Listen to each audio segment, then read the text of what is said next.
Senhoras e senhores, estamos no tubo. E agora aparece, Diego, que mais leve. O que você acha? Respirando aliviados, só que não, né? Ainda estamos sofrendo as repercussões aí das eleições, mas vida que segue, né? Importante a gente É, entender o propósito de Deus para tudo. E hoje, aliás, vamos falar sobre isso, né, Marcelo? é um tema muito bom, muito sugestivo. Qual que é? Como saber a vontade de Deus. Alguns se questionando aí, né? Ah, mas foi da vontade de Deus? Não foi? Foi culpa meramente humana? Não foi? Ah, mas o fulano não votou, por isso que o ciclano ganhou. Bom, como saber a vontade de Deus? É um tema para lá de sugestivo, tem milhares de vídeos no YouTube, mas eu tenho certeza que nenhum será igual a esse. Isso. Esse vai ser para estourar a boca do balão.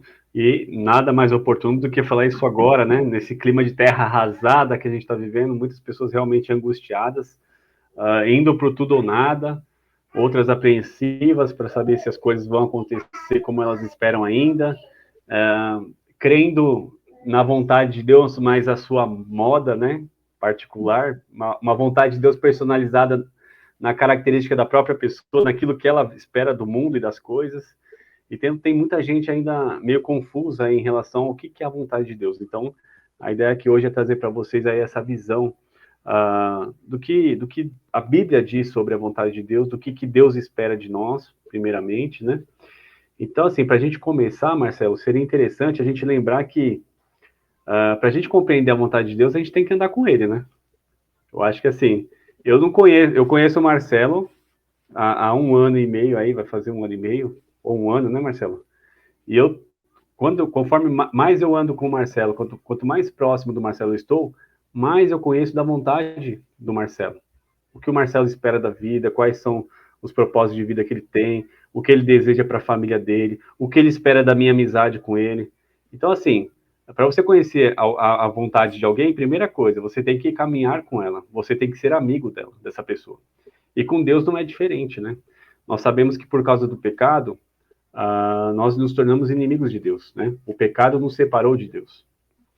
Então, o primeiro passo, assim, para você saber a vontade de Deus, você precisa ser reconciliado nessa amizade. Você precisa se chegar a Deus por meio de Jesus Cristo.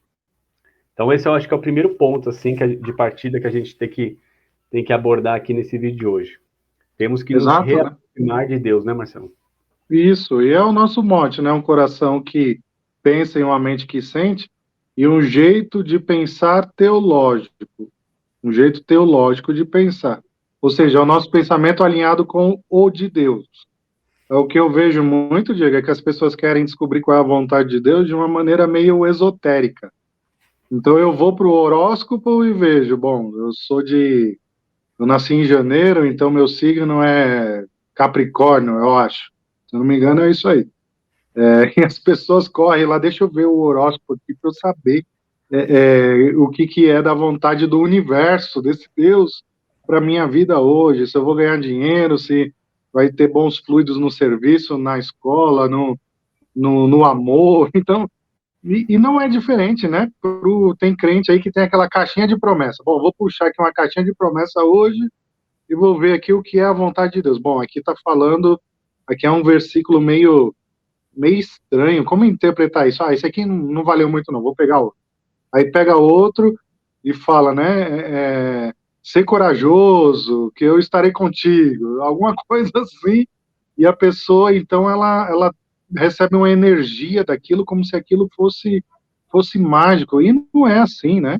Para você descobrir a vontade de Deus, a gente poderia terminar esse vídeo aqui agora. Você precisa ter intimidade com Ele. Você precisa conhecer Ele. Se você não conhecer Ele, não estiver ligado com Ele nesse pensamento, você nunca vai saber o que é a vontade de Deus para você, para o seu mundo, para o seu universo aí, para sua família, para os seus relacionamentos. É justamente isso, Diego. Eu acho que você já foi do início ao fim.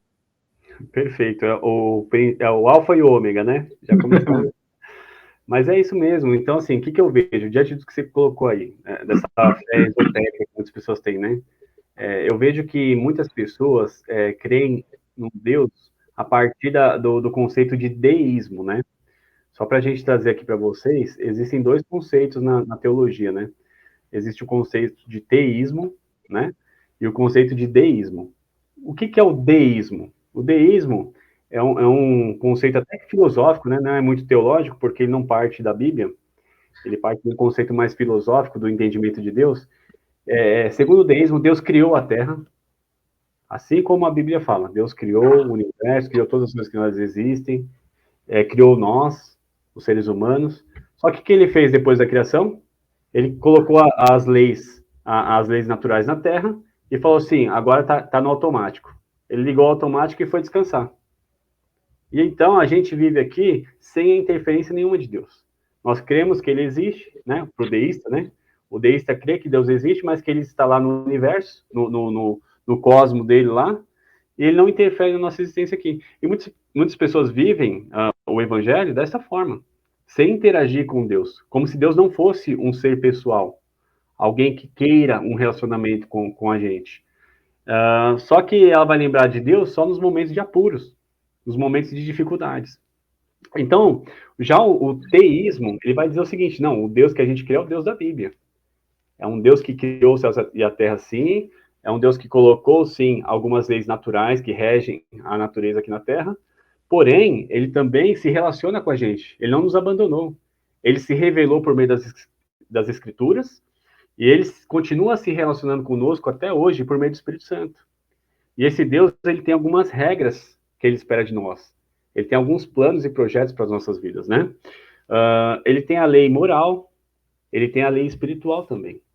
Então, veja, se você quer realmente saber qual é a vontade de Deus, você precisa conhecer, claro, as leis naturais. Por exemplo, eu moro aqui no 15º andar. Se eu pular aqui do prédio, a lei natural, que é a lei da gravidade, vai fazer com que eu morra. Então, eu tenho que saber que existe essa lei, existe essa regra nesse mundo.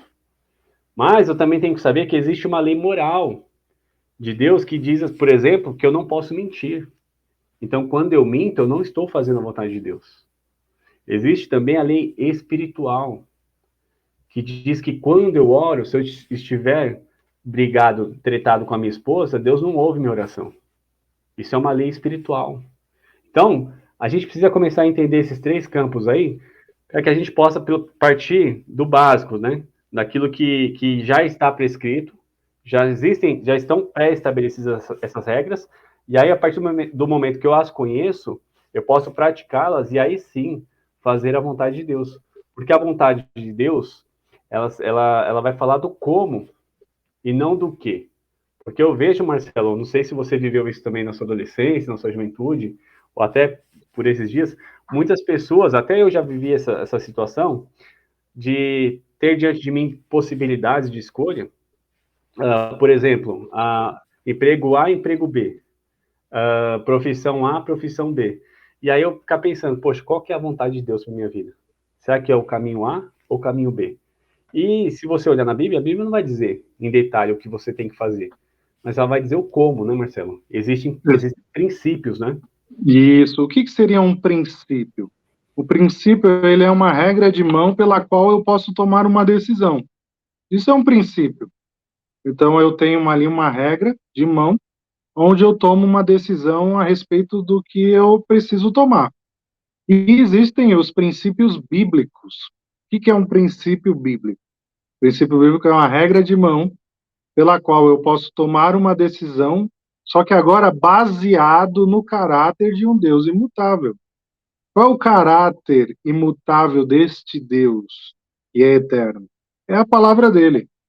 Só que quando a gente pega a Bíblia não fala assim, olha, case com a Viviane.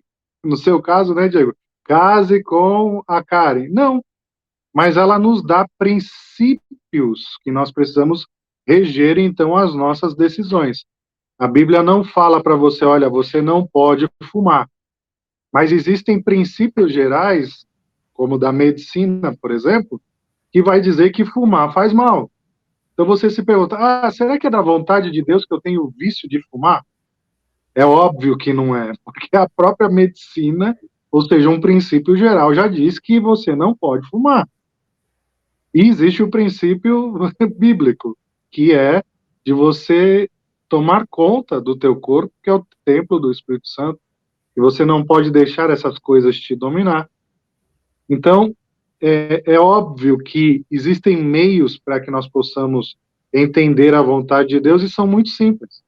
É só você seguir os princípios imutáveis da palavra de Deus. Agora, qual que é o grande problema hoje, Diego? O problema é que as pessoas querem basear as suas decisões no que elas sentem. Nós estamos nesse momento do mundo, né, onde não existe uma verdade absoluta. E quando você fala que existem princípios que são baseados no caráter de um Deus imutável, você está rogando para esses princípios a autoridade máxima pela qual a pessoa vai tomar as suas decisões. E nós vivemos num mundo onde as pessoas questionam essas verdades baseadas no que eu sinto. E aí volta de novo para o nosso mote, né? Um coração que pensa e uma mente que sente. Então, assim, o teu coração está alinhado com o pensamento de Deus? O teu pensamento está alinhado com o que o coração de Deus pensa? Essa é a grande questão. Porque muitas vezes nós baseamos as nossas decisões em puramente emoção, no que nós sentimos. E não tem como você saber a vontade de Deus baseado em sentimento, em razão, com uma pitada de coração. Mas é uma mente que sente. Ou seja, é a racionalidade com essa pitada de sentimento que a própria palavra de Deus, mediante o Espírito, nos concede para tomar essa decisão. Olha só que interessante, Romanos 12, 1 e 2, diz assim, Diego: rogo-vos, pois, irmãos, pelas misericórdias de Deus, que apresentei os vossos corpos por sacrifício vivo, santo e agradável a Deus, que é o vosso culto racional. E não vos conformeis com este século, mas transformai-vos pela renovação da vossa mente. Para o quê? Para que experimenteis qual seja a boa, agradável e perfeita vontade de Deus. Você quer saber qual é a boa, perfeita e agradável vontade de Deus para a sua vida? É só você renovar a sua mente mediante aquilo que Deus colocou como padrão para a tua vida. É você não deixar se amoldar pelo que o mundo apresenta, de princípios, de regras gerais para você tomar suas decisões, mas é basear a tua mente, a renovação da tua mente pelos princípios eternos da palavra de Deus. É simples assim. É uma metanoia. O que é metanoia, né, Diego? É uma junção de duas palavras, de meta, que é além de, e nuos, que é mente. Então, ou seja, é uma expansão da mente. Você quer saber a vontade de Deus para você? Expanda a sua mente dentro dos princípios da palavra de Deus. Você vai conseguir saber qual que é a verdadeira vontade de Deus. É fácil. Eu estava estudando um pouquinho aqui, Diego, e ouvindo uns vídeos, até de teólogos muito bons, viu? Teólogos assim que eu admiro e gosto muito e até indico. John MacArthur, John Piper, Augusto Nicodemos, entre outros. E o que eu senti foi essa sinceridade de que não é fácil saber a vontade de Deus. Porque nós temos essa velha natureza que se inclina para o sentimentalismo das decisões. Mas quando a gente volta para Romanos 12, 1 e 2, a gente entende que a gente precisa renovar a nossa mente. Através da palavra de Deus, expandir e se alinhar com o pensamento de Deus, então a gente vai conseguir experimentar qual seja a decisão que você tenha que tomar, a atitude que você tem que tomar, a boa, perfeita e agradável vontade de Deus. Muito bom. Essa mente renovada, ela só funciona se ela estiver alinhada com a palavra de Deus. Não adianta a gente aceitar a Cristo ou se entregar a Ele, dizer que nós entregamos nossa vida a Ele, se nós não estivermos dispostos a nos submeter à sua vontade. A vontade que já está prescrita aqui, ó. O problema é que a gente quer saber as vontades nas minúcias do dia a dia, do cotidiano, sem antes conhecer essas verdades aqui, e essas vontades de Deus. Ou a Bíblia é absoluta em nossas vidas, ou ela é obsoleta. Não tem meio termo. Ou a gente leva a palavra de Deus a sério... É uma mera caixinha de promessa. Não pode, a gente não pode ficar pensando só aquilo que nos agrada. porque senão não vai sobrar nada da Bíblia. E a gente não vai sofrer essa metanoia que o Marcelo colocou aqui para nós. Porque a metanoia é um processo contínuo, que o Espírito Santo vai trabalhando em nossa mente, vai nos limpando das coisas do passado, vai nos direcionando para o querer de Deus para nossas vidas, vai abrindo nossas mentes. Só que a gente precisa se dedicar nesse processo. A gente precisa, de fato, entender o seguinte, olha, não dá para eu ser escravo das minhas vontades e escravo de Cristo ao mesmo tempo. Não dá para eu servir a dois senhores. A partir de agora, eu vou servir a Cristo. Então, eu vou conhecer a palavra do Senhor e vou fazer a vontade dele. Por exemplo, vamos trazer para uma questão prática. Eu quero casar e ser abençoado ou abençoada com meu marido ou com minha esposa. Eu quero ter uma vida próspera. Quero ter uma família linda. Beleza. Como é que você vai descobrir qual é a pessoa certa? Você não vai descobrir lendo a Bíblia. Mas você vai descobrir o que fazer quando você encontrar uma pessoa que você gosta. Você vai descobrir que você não pode fazer sexo antes do casamento. Você vai descobrir que o casamento envolve comprometimento e uma aliança para a vida toda. Você vai descobrir que você vai ter que se divorciar dos seus pais para casar.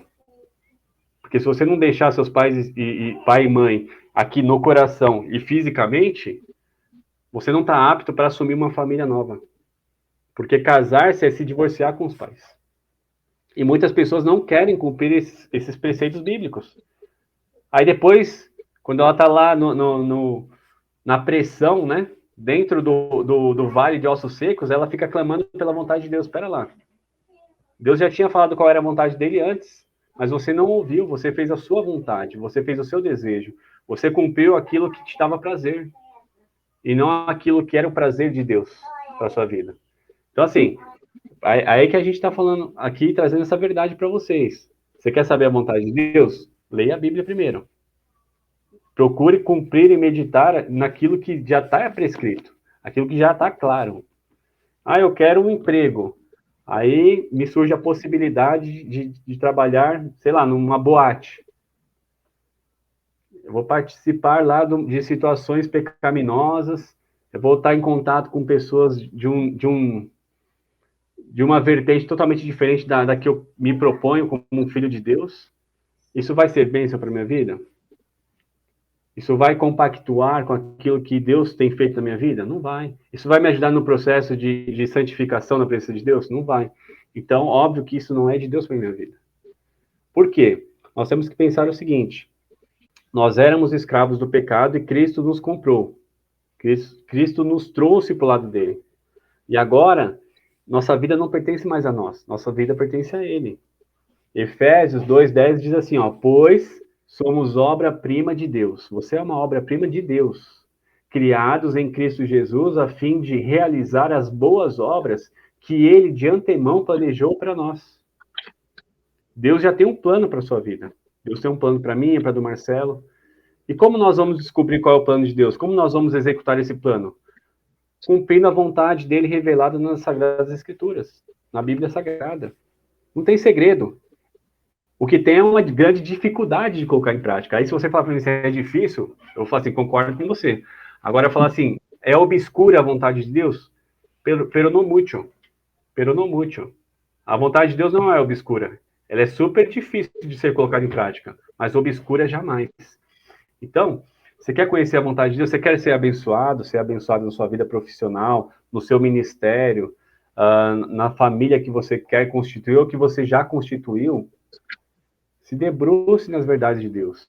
Se coloque diante da palavra do Senhor e fale assim, onde eu posso melhorar como ser humano, como filho de Deus aqui, que eu fui comprado, eu fui adotado por Deus. Agora, a minha personalidade tem que ser outra, o meu caráter tem que ser outro. Eu tenho que conhecer as leis naturais dessa vida? Tenho. As regras, como é que eu me envolvo no trabalho? Quais são as regras? Eu tenho que estudar, buscar qualificação profissional? Tenho. Mas eu tenho também que conhecer as leis espirituais de Deus e as leis morais.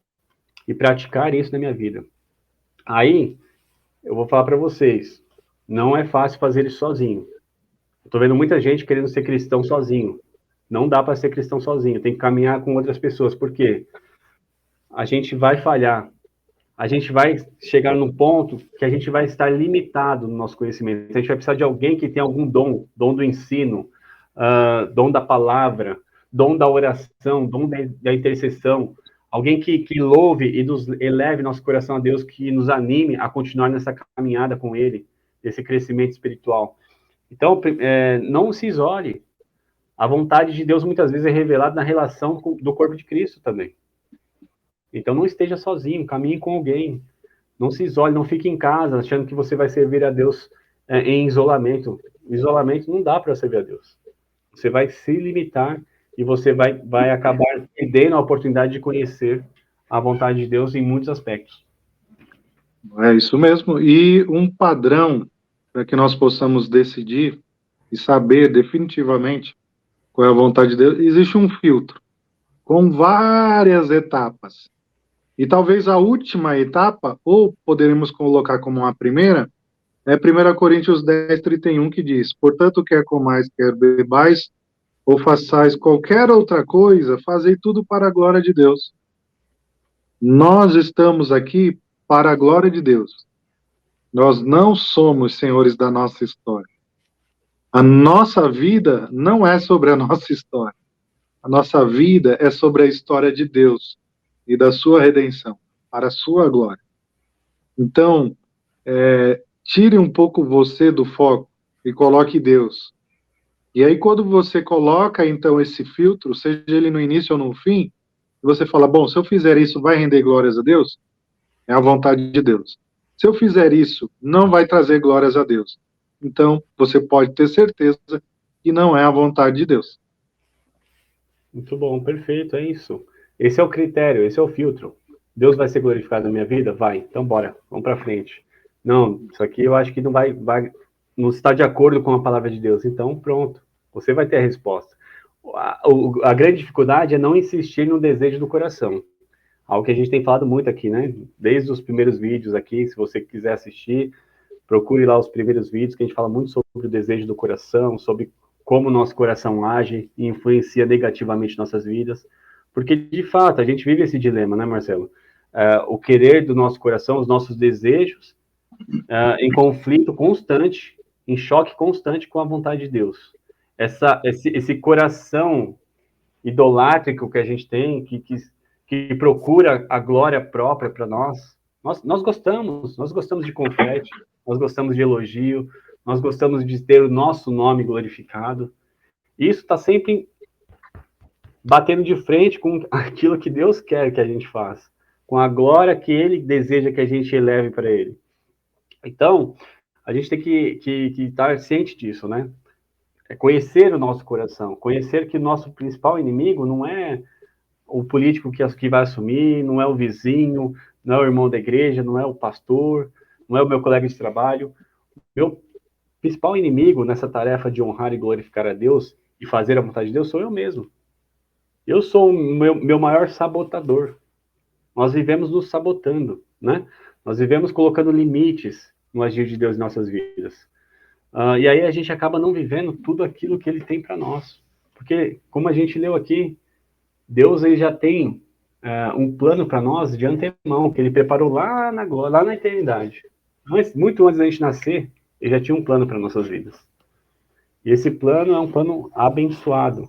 É um plano que vai fazer com que a gente tenha uma vida digna, uma digna de filho de Deus. Só que a gente precisa viver como um.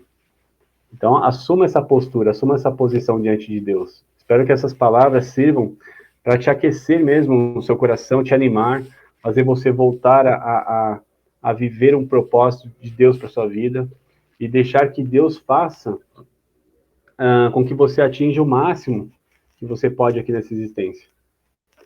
E sabendo que o máximo não vai trazer uma glória para a sua vida, necessariamente, mas vai glorificar o nome de Deus. Eu acho que essa é a nossa maior dificuldade.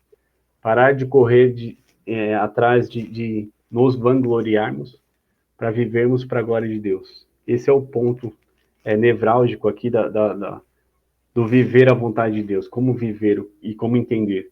Porque depois que você se desapegou da sua imagem, da sua reputação, aí você vai começar a se aprofundar no relacionamento com Deus. Aí nada mais vai te importar, a não ser a vontade de Deus. Então você vai mergulhar nisso e vai cada vez mais conhecendo, e Deus vai iluminando, o Espírito Santo vai falando no seu coração, E aí vai ficando bem mais fácil compreender a vontade de Deus, à medida que você vai sentindo, tendo um retorno dos passos que você já deu em direção a Deus. Quanto mais você caminha em direção a Deus, mais iluminado fica o seu caminho. Pensa assim, você está numa rua escura, um exemplo, e tem um poste lá na frente iluminando. Quanto mais você caminha em direção a esse poste, mais claro vai ficando o seu caminho. Para a gente conhecer a vontade de Deus é da mesma forma. Quanto mais a gente se aproxima de Deus, mais vai clareando as coisas para a gente, mais a gente vai compreender, então era isso, olha, faz todo sentido agora. Poxa, depois dessa palavra que eu li, depois daquele livro que eu li, depois daquela mensagem, depois daquela conversa, depois que o Espírito Santo falou ao meu coração naquela oração, essa vida devocional também, ela faz toda a diferença, né, Marcelo? Exato. E olha só que fantástico a palavra de Davi no Salmo 37. Ele diz assim: confia no Senhor e faze o bem. Habita na terra e alimenta-te da verdade. Alimenta-te da verdade. O que é isso? Buscar a conhecer a Deus, buscar a ter essa intimidade com Ele. Aí ele diz, no verso 4 de Salmo 37, agrada-te do Senhor, deleita-te no Senhor. Vai lá, tenha prazer nele, né, nessa intimidade, nessa comunhão. E ele, então, satisfará os desejos do teu coração. Entrega o teu caminho ao Senhor, confia nele, e o mais ele fará. É simples assim. É fechar os olhos e deitar nos braços de Deus, né? Essa é a analogia que a gente pode fazer. E é interessante, né? Você só vive os propósitos se você suportar os processos. Muitas pessoas começam bem a caminhada com Cristo. Elas começam a identificar a vontade de Deus e falam assim, não, agora que eu sei qual é a vontade de Deus para minha vida, eu vou caminhar nesse caminho. Só que o processo, às vezes, é doloroso, é difícil, você desanima, às vezes você fica ferido nesse processo. Porque é um processo de humilhação, é um processo onde Deus apara algumas arestas em nossas vidas, onde alguns orgulhos têm que ficar para trás, algumas petulâncias, arrogâncias da nossa parte. Então você vai passar por um processo doloroso mesmo. Só que muitas pessoas não chegam no outro lado. Você vê, a vida de Davi é uma prova disso. Da unção de Davi até ele assumir o trono, quantas lutas e provações ele não passou? Quão doloroso foi o processo de Davi? José no Egito. Primeiro Deus dá um sonho, imagina só, Deus deu o sonho, Deus deu a vontade que ele tinha para José. Falou, você vai ser governador. Aí logo em seguida, o que acontece com José? Vira escravo. Se é os crentes de hoje em dia Nutella, tinha se matado. Fala que deu nada, foi o diabo que me revelou aquilo no sonho. Ou foi paranoia da minha cabeça, porque eu tô todo ferrado aqui como escravo. Não resta nada para mim a não ser tirar minha própria vida. Mas ele confiou na vontade de Deus. Ele falou, não, eu sei qual é a vontade de Deus para minha vida, eu sei os sonhos que Deus colocou no meu coração, e eu vou seguir fiel a ele. E a Bíblia fala, interessante, a Bíblia frisa isso, né? E Deus era com José na casa de Potifar. E Deus era com José na prisão. E aí depois Deus foi com José no trono. Então é isso, né? A gente tem que entender também que os processos vão vir, as provações, e a gente vai ter que resistir, vai ter que aguentar firme e forte, crendo que a vontade de Deus vale a pena, né, Marcelo? Exato, e Deus era com José porque José era com Deus. Porque senão não faria sentido, né? E assim, não é fácil, parece que a gente está falando assim, parece que a gente é hipócrita, né? Que a gente não tem lutas, não tem dores, a gente tem estresse, às vezes tem depressão, tem estresse, cabelo branco, dores de barriga. Falta de cabelo. É normal, somos seres humanos, somos carne e osso, Deus sabe que nós somos pó. E graças a Deus por isso, porque Ele sabe e Ele se compadece de nós. E Ele nos dá a misericórdia dele dia após dia, assim como Ele deu com José também. E assim como Ele foi com Davi. Então é justamente isso, Diego. Muito bom mesmo. Isso aí é importantíssimo que o Marcelo colocou, porque assim, não existe super crente. Não existe super crente. Existem sim pessoas que sabem o que estão fazendo da própria vida e aqueles que abandonaram, que estão vivendo a esmo. Se a gente pudesse, eu não gosto de fazer classificações, né? separar pessoas em grupos, né? Já basta a polarização que a gente está vivendo hoje, né? Deus me livre de criar mais polarização. A ideia não é essa, mas só para a gente ter uma ideia assim, mais ou menos, não existe o cara santarrão e o crente ruim, porque todos nós dependemos da misericórdia e da graça de Deus. Ninguém vai para o céu por seus próprios méritos, né? A ideia aqui não é essa. A ideia é simplesmente dizer o seguinte: você ainda confia nos planos de Deus para sua vida? Você ainda confia na vontade de Deus para sua vida? Você ainda confia que essa palavra ainda tem validade? Mesmo que nós vivamos numa sociedade pós-moderna que diz que não existe verdade absoluta, em total confronto com isso aqui, porque aqui diz que existe sim, e a verdade se chama Jesus Cristo. Essa é a verdade absoluta que nós cremos. Se você crê nisso aqui, descanse nas verdades de Deus para sua vida. Descanse teu coração no Senhor. E continue caminhando, persevere. Mesmo que nessa vida você não alcance tudo aquilo que você acha que merecia, mas sabendo que na eternidade você vai receber tudo que você não merecia. Tudo que você não merecia vai ter na eternidade. E isso tem que ser nosso consolo, nosso conforto maior. As dificuldades vão vir, as tempestades dessa vida vão vir, as turbulências, as traições, os abandonos, as frustrações, mas nós sabemos que lá no final já está tudo kit, está tudo ok. Então vamos caminhando para esse alvo, acreditando nessa verdade, nessa vontade de Deus para nossas vidas. Porque esse é o nosso rumo, esse é o nosso caminho. Fora disso, não tem esperança. Fora disso, não tem GPS. O GPS está apontando para Cristo. Enquanto eu estou caminhando em direção a Cristo, não importa se eu estou aqui em São Paulo, em Nova York, na Austrália, enfim, não importa. O importante é que lá no final eu vou me encontrar com Cristo. Muitas pessoas têm essa dúvida também, onde eu vou morar, será que é a vontade de Deus mudar, não mudar, sair do ministério, não sair? Se você vai fazer uma decisão que não vai desonrar e desagradar a Deus, faça, porque não importa. O seu caminho final vai se encontrar com Cristo lá na frente. O seu propósito final é honrar e glorificar a Deus. Então, o que você fizer nessa vida que não te desvie desse caminho, desse destino final, tá feito. Amém. É isso aí, Diego. Muito bom. Então, como a gente disse no outro vídeo, lá no final da Bíblia, na última página, a gente vê que no final Cristo e a noiva foram vencedores. Nós seremos mais do que vencedores em Cristo. Muito bom. É isso aí. Se inscreva no nosso canal, deixe seu like, compartilhe esse vídeo aí com amigos e parentes que possam ouvir essa palavra de um coração que pensa e uma mente que sente, Diego. É isso aí, pessoal. Meditem, orem, busquem a presença do Senhor, que Ele vai mostrar a vontade dele para vocês. Eu tenho certeza. Meditem na palavra de Deus que vocês vão ter aquela clareada massa na vida de vocês e o coração de vocês vai começar a pensar direitinho. Muito bom. Até o próximo, gente. Um abraço. Tchau, tchau.